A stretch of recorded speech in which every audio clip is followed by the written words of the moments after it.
তো আজকে হলো অষ্টমীর সকাল, আর অষ্টমীর সকাল সকালে আমি অলরেডি রেডি হয়েছি গা, এইদিকে ঠান্ডা অতিরিক্ত। আর আপন যেতেছে আমতলি যেতেছে গেলিগা একটা ডাব শর্ট করে আছে গা, এলিগে ডাবটা তোমার নবমীর মানে সরি এই আমরা মা কালী পূজার সময় লাগিয়ে আছে গা, তো একটা ডাব শর্ট করছে, আর অনেক কিছু আরো আনতেইব।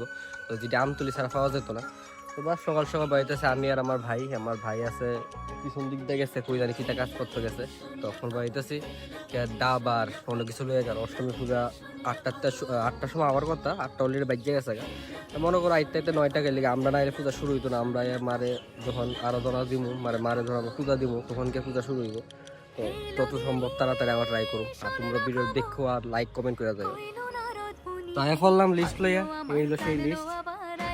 আপাতত আছে আমতলি বাজার, আমতলি বাজার কিছু দোকান খোলা আছে আর বন্ধ আছে। ওই দোকান থেকে লই আস্তে আস্তে গিয়ে কথা বাইক দেখতে দিব, ওই ঠাকুর বসে বলে আগে বসে করে দিয়েছে। তো আধা ঘন্টা মধ্যে 7 কেজি নি হয়। হ্যাঁ ফাইনালি কল লইলাম, সব লইলাম। কই কলটি দাও তো, এদিকে কলা আছে। লাল বাইরে লইছে, জানি আমি একলা পারতাম না।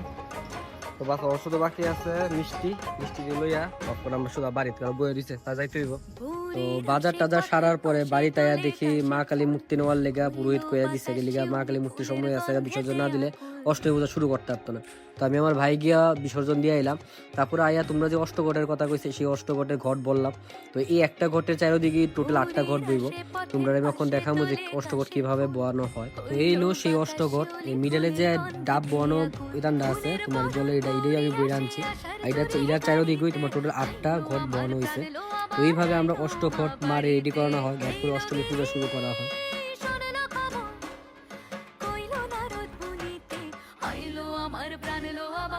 তো প্রত্যেকবারের মতন এবারও অষ্টমী পূজার সময় সব থেকে বেশি অঞ্জলি দেওয়া হয়। তো এবারও সেম অনেকজন আইসে অষ্টমী পূজার অঞ্জলি দেওয়ার লেগা।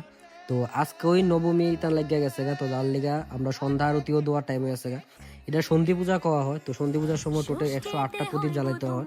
তো এইটি আমরা জ্বালাইতেছি। তো দেখতে দেখতে নবমীও আয়া পড়লো। তো এবার নবমীর মহাযজ্ঞ হইব পরের দিন। তো তোমরা অবশ্যই আমার ভিডিওতে থাকো, কন্টিনিউ ফলো করে রাখো আর ভিডিওতে লাইক করে রাখো, ভালো লাগবে।